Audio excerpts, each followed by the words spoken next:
San Diego State College in 1965, and his PhD in marine geophysics here at Scripps in 1969. This was followed by a postdoc at Woods Hole before ending up at UC Santa Barbara as a professor, among many other roles, from 1973 until today. Bruce has had and continues to have an incredible career with research focused on oceanic spreader centers, Paleoceanic circulation, marine hydrocarbon seeps, and deep-sea hydrothermal vents, as well as the tectonics of Southern California, and more recently, Antarctica, just to name a few. Among many impressive accolades, including being a GSA and AGU Fellow, Bruce recently achieved a feat the vast majority of us will only dream of, having a summit named after him in West Antarctica in recognition of his contribution to ground and ocean-based Antarctic research over the last 3 decades. Today, Bruce will be discussing an experimental approach to determining the paleocirculation of ocean surface water in the mid-Cretaceous. Please join me in welcoming him to the stage.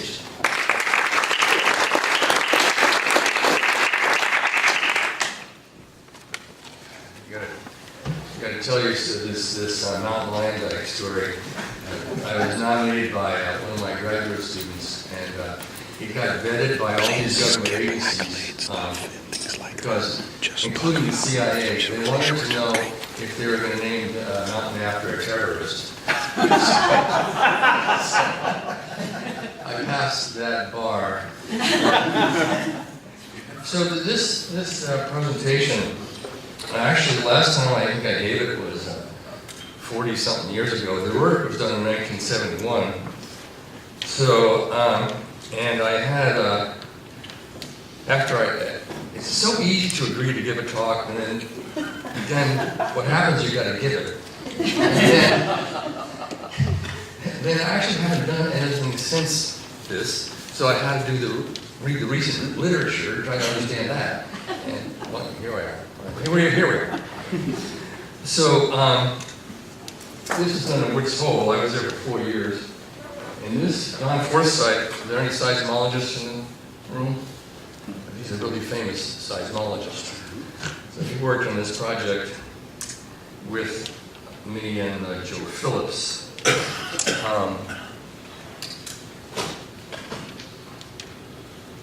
So this is a laboratory experiment. And I'm going to answer a question that you're probably going to ask. Why didn't you do this with a computer? Okay, well, here's the reason why. This is 1971, and supercomputers were just being created. Matter of fact, 2 supercomputers that would be pertinent would be that GFDL in Princeton and NCAR in Boulder. And I read that the first supercomputer delivered to NCAR was in the late 60s, and by controlled data, and they didn't have an operating system, so it took them 3 years to create an operating system to run the computer. And then the code to do anything like a numerical model was just being developed also. So this is just, I actually took the results of this down to GFDL and showed them to Kurt Bryan, who was one of the pioneers in numerical modeling of the ocean. And I showed him the results, and he said, because I said, well, can we do this on a computer? And he said, well, maybe in a couple of decades, but right now you got the resolution in this, so keep it up. But I didn't. So what happened next, in fact, was I pushed the right arrow. Points down. Yeah, I pushed it down. And what happened next was, now I went back. Yeah. So how do I, never mind. Yeah. Stand by. Okay, stand by. What happened next? What happened next is I left Woods Hole to go to Santa Barbara. So the experimental apparatus you'll see is pretty elaborate, and I couldn't take it with me. And in Santa Barbara, they didn't have ships, so I had to switch from boats to boots, and I started working in Southern California tectonics. Then I got my feet wet again and started working in marine hydrocarbon seeps. It was the biggest seeps in the world, probably in the Santa Barbara Channel. Then I did deep sea diving with Alvin, with Tanya, and a few other people, with the Black Smokers. And then I decided to work in New Zealand because it's like California. And then we figured that New Zealand was once up against Antarctica. So why don't we go to Antarctica? And so it took 20 years working in Antarctica. And so anyway, that's what happens next. So for you students who are listening, I think Dan Mackenzie's essay that was attached to this conference said, be prepared to change your track in your career. You're going to be changing. You're not going to do your thesis for your entire career. That's a rare thing. So be prepared to change. So I want to mention Roger Larson, who passed away. He was my roommate,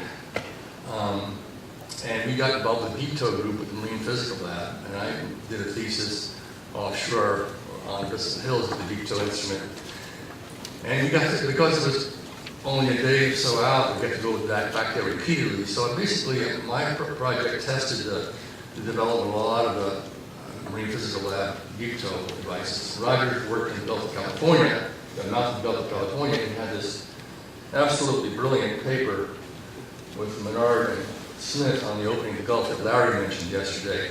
One of the first early papers that connected offshore plate tectonics, onshore geology, and explaining San Andreas history. It's absolutely brilliant piece of work. Remember, we talked about it over dinner one day. I thought, he said, what do you think about that, Bruce? I got to pitch this to Menard. He says, yeah, I'm going to go for this. You got to do that. But Roger and I met in Dallas, Texas as undergraduates. We had summer jobs with Texas Instruments Geophysical Services, along with Carl Wunsch, which a few people might know. And he was going to be an oil geologist. And I said, oh no, I'm not doing that. Anybody here an oil geologist? No, I'm not doing that. I'm going to work in the oceans because nobody knows anything about the bottom of the ocean. Almost nothing. This is 1964. And he said, besides, Roger, if you come out to Santa Barbara, we've got beaches and we've got girls. So what's your choice? And so he decided to come to Scripps also. So that's my big contribution to marine geology was getting Roger Larson to be a marine geologist. I had, before I got there, I had gone on a expedition proa for 6 months. I left school for 6 months to do that. I was 19. And Robert Fisher was my mentor on that cruise, Robert Fisher and Bill Riegel. And I still have the letter Robert Fisher sent me inviting me to go on this cruise as an assistant. We're going to all these exotic places like Samoa and Fiji and dot. And at the end of the letter he says, unfortunately, we can only pay you $50 a month. But I didn't care. I actually ended up being the Marine tech at the end of the cruise. George Morehouse is one of the guys who taught me how to be a Marine tech. But it was a great experience. It was a great fun. So let's see if we can get this to work. Okay. So this is the circulation of the ocean today. And everybody in this audience probably knows what the main features we're talking about. Just move. Careful. Don't lean on it. These strong equatorial currents, the strong western boundary currents, weaker eastern boundary currents, the subtropical gyres, polar gyre here, there's one missing up here, there's also a polar gyre here, and the huge Antarctic circumpolar current. So everybody knows these wind-driven currents. These are geostrophic, meaning the wind piles up the ocean and creates hills in it, and then as the water tries to move downhill, Coriolis effect bounces that and creates a current. So these are geostrophic currents. So we all know this, but in the 50s, it was a theory that needed to be verified. And so how to do that? Well,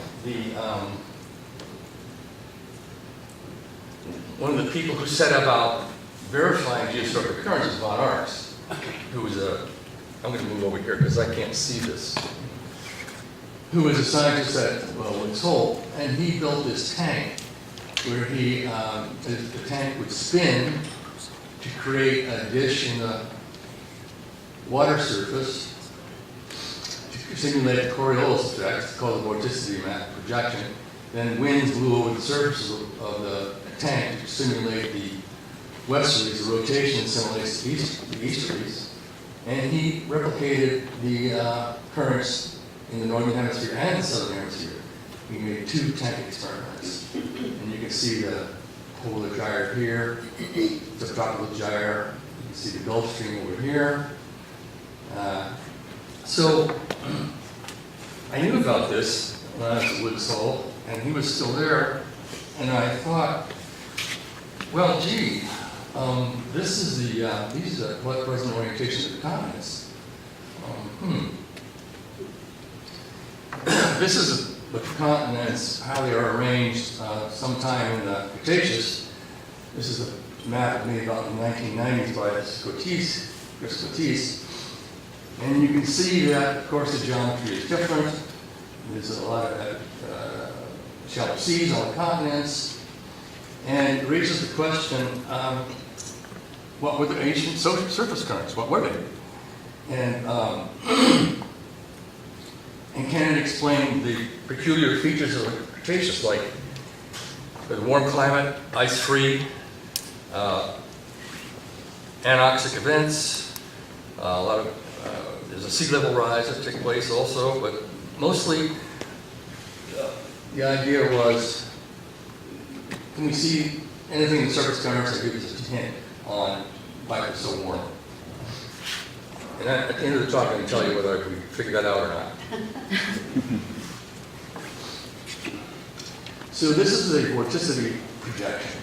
It's not a polar projection, and it's Phillips and Forsyth made this. So the lines of latitude are laid out so that when a parcel of water moves north and it hits the coastline here, the divergence of it causes it to go to the right. So you're modeling the Coriolis effect by the divergence of the fluid. So that's why it's called a vorticity projection. So these have to be laid out so that it matches the Earth. So you see some of the features of this reconstruction. The Pacific is much larger, in 105 MA. North Atlantic is smaller, it's half the size, and its tip is a little bit clockwise. Gibraltar is open. Malaysia is open, just barely open. The Panama Isthmus is open. South America and Africa are closed, and because this is a solid equator, that condition is met. And we could not we did not model sources and sinks, no Atlantic emerging or overturning circulation. So and we didn't model shallow seas either. So, as my mother told me one time, perfect is the enemy of the possible. So we couldn't make it perfect, but let's take a first cut at this and see if it makes any sense. So this is the tank in Woods Hole. It's 2 meters in diameter. I'll read my notes here, don't leave anything out. So it's going to spin counterclockwise, which made me dizzy repeatedly watching this thing rotate around. And you can see this tube that has jets that are skimming the surface of the water. They're simulating the westerly winds. So to start with, this thing has to be vertical within 10 to the minus 5th radians. Because obviously if it's not vertical, the water's going to start sloshing around. Tsunamis are going to be going from coast to coast. It's got to be extremely vertical. And what we did is we adjusted the wind speeds, pressures in these jets, so that the western boundary currents would scale to the tangential velocity of the spinning tank, which was about 84 centimeters a second. And that way we could sort of make the argument that one revolution is 1 day. It's called the Rossby number.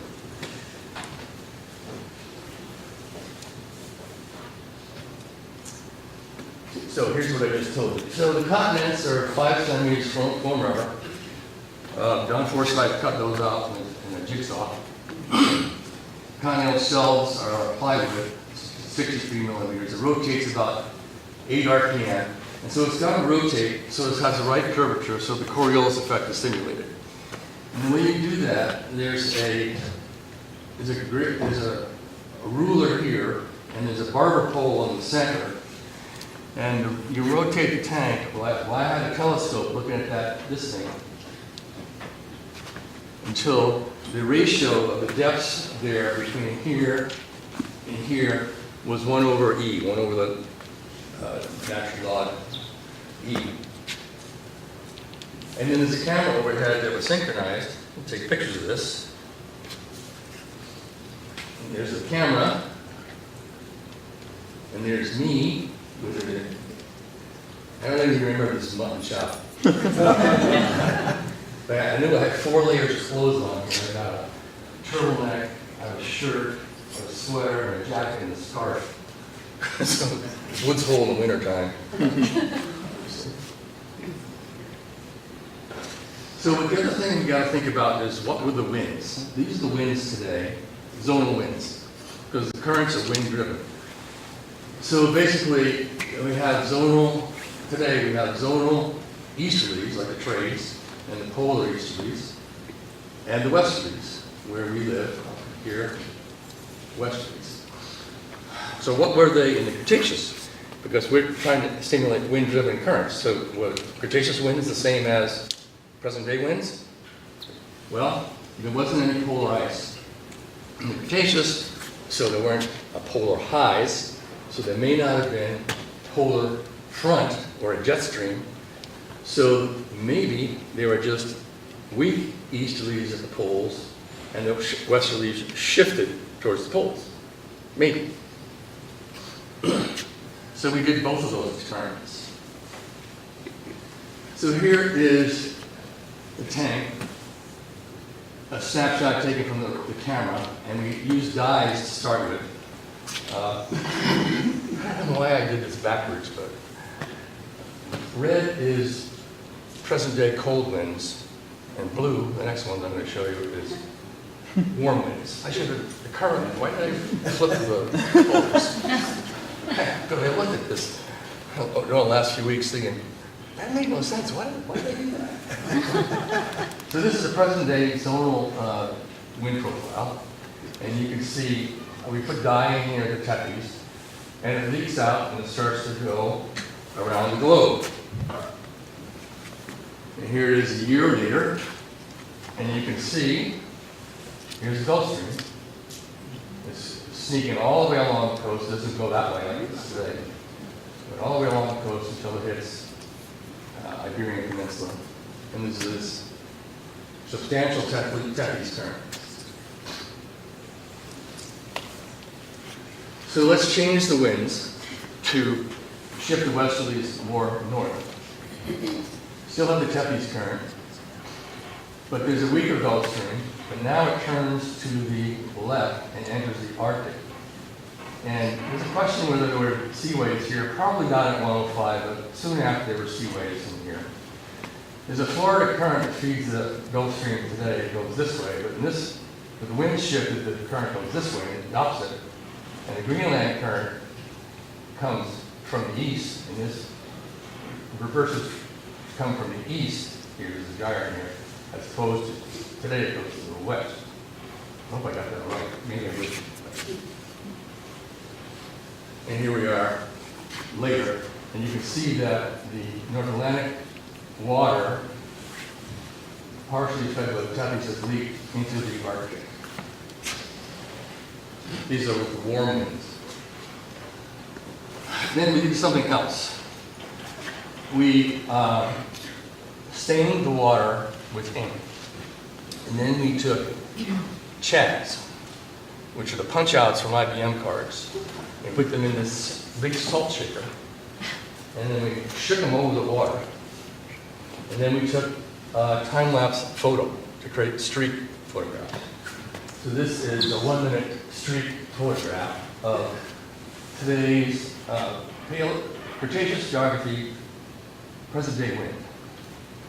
So the very strong Gulf Stream, this is Sargasso Gyre. The Florida current goes to the east, as it does today. The Greenland current goes to the west, as it does today. It's very large Pacific gyres, and there's still a Tethys current.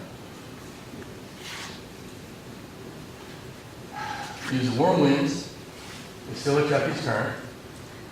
There's a weaker Gulf Stream. The Sargasso Gyre disappears. The Florida current now goes west instead of east. The Greenland current goes to the east instead of the west. The North Atlantic water is entering the Arctic. There's smaller Pacific gyres, and large, and the polar gyre, subpolar gyre, and larger subtropical gyre. So comparing the North Atlantic, which is the most interesting comparison between non-glacial warm winds and glacial winds like today, we have changes in the gyres. Here today is a very small gyre that's cyclonic, and here it's anticyclonic. The Gulf Stream, as I said, has a big change, and the Sargasso Gyre is weaker, perhaps. So you put that all together, we can actually scale the speeds of current because we force the boundary currents in the Kuroshio current, and we force that to scale to the rotation of the Earth, make it 6 knots, and so we could then scale the rest of the currents we were watching with the streaks and the dot. So what's really shifted north? The large Tethys current, North Atlantic enters the Arctic, the weak Gulf Stream, strong Pacific western boundary currents, the strongest currents in the Pacific, and well-developed upwelling. We test where the upwelling areas were by adding different guides at different places at different times.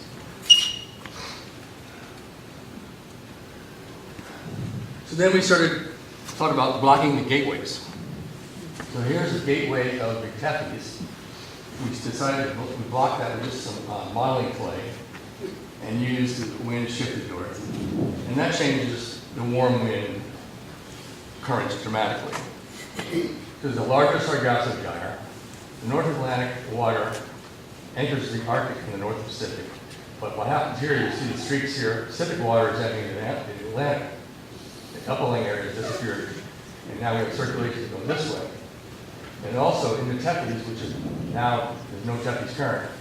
It has its own circulation, but there's water exchanging in and out of the Gibraltar. And we tested that one using guides. You know what amazed me is I still had these slides. Almost 50 years old. And I moved 3 times. So I was throwing stuff out. Are they glass lantern slides? No, 35 millimeter slides. So what about the assumption and limitations? The pass failed. What we did. Gateways of Tethys. Was it open? At some time. And sometime in the Cretaceous it was open. It might have been closed, but sometimes it was open. So that's kind of a pass. Panama, that was open. Passed. Bering Strait, not sure. It was open sometimes it wasn't. Greenland, pass, kind of. Of course, new agency by late Cretaceous started to open a seaway with formed. Closed gateways, Africa, South America, that passes. That's true. Sea level, maximum sea level was reached in the Turonian, in shallow seas like in North America. They weren't as developed in the mid-Cretaceous, so kind of a pass. Deep water formation, of course, we weren't dealing with the 3-dimensional aspect of circulation. So the present day computed climate models, the more elaborate models, suggest that there's a strong North Atlantic deep water, AMOC, didn't form until the isthmus closed, the Panama Isthmus closed. The warm wind profile I used, that's kind of a fail. That's been probably the one result that probably didn't stand up, but Bill Hay thinks typically. So this experiment, I didn't repeat this experiment for the reasons I said, because I moved, I can't move the tank, et cetera, and so forth. But in 1989, Barron and Peterson basically challenged my findings. by running one of the first computer models. So they ran a three-dimensional VCM at 5-degree resolution, and they used a reconstruction that Chris Harrison helped make, and Baron was Chris's student. And they challenged the Tethys global flow. First of all, they said that the warm wind profile that we were using didn't exist. That the zonal winds were persistent regardless of whether there's ice or not. But the zonal wind is over today. No Tethys current, no subpolar gyre here, no transport here. The transport instead takes place in the Pacific. So fine. Now we have supercomputers, and I wasn't doing the work, so I didn't want to spend my time computing because I wasn't that good at it. I wanted to go to Antarctica, do stuff like that. So about the winds, which is the Achilles heel, could be of this project. I don't know if you noticed, the westerlies in the model are weaker than the easterlies. That's not true in present day. In the present day, the westerlies are stronger than the easterlies in the trades. It's stronger. This is NASA data that shows that. And beyond that, what we know is that there's evidence that when during the interglacials, what's happened, the last interglacial, is this westerly belt did shift its poles, but this westerly belt also shifted south. So something really strange happens when ice gets smaller on the planet.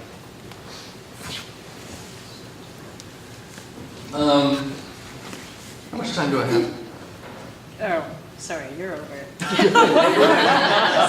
We're just so fascinated. Okay, I'll just pass that. We won't talk about this one. I just want to make sure that the punchline, wrap it up. Hey, there we go. Wrap it up. Sorry. So, major changes, northern hemisphere features common with present day. Boundary currents and gyres. Not surprising. Differences, Tethys Ocean is open, it's a global transport. We know that from biogeography. We knew that before these experiments or any experiments were done. Cross-polar transport of water from the Atlantic into the Pacific. That's taking a lot of heat from lower latitudes into the polar latitudes. Gateways block Tethys, Pacific. What happens, Pacific water enters the North Atlantic, and there's a North Atlantic exchange with the ancient Mediterranean. You block the isthmus, the North Atlantic. Once you block the isthmus of Panama, North Atlantic circulation is similar to today. The wind.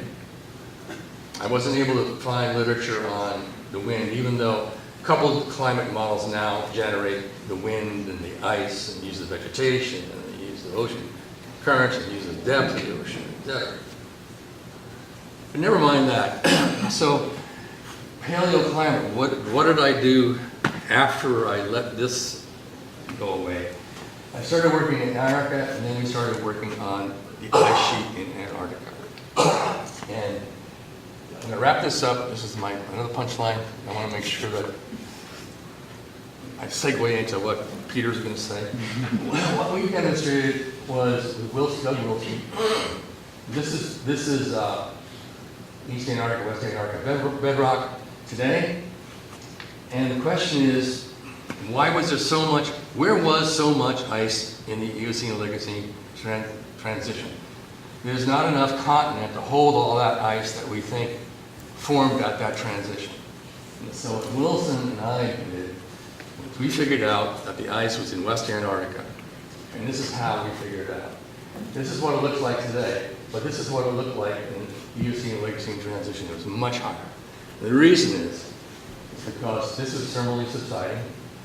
And we used Dan McKenzie's subsidence thermal cooling models to create this topography from this and reversed it. So, and then we ran, in this paper, we ran a couple climate models to grow ice on this continent with a higher West Antarctica. And we found the missing ice. The 25% of the missing ice is here. So, thanks.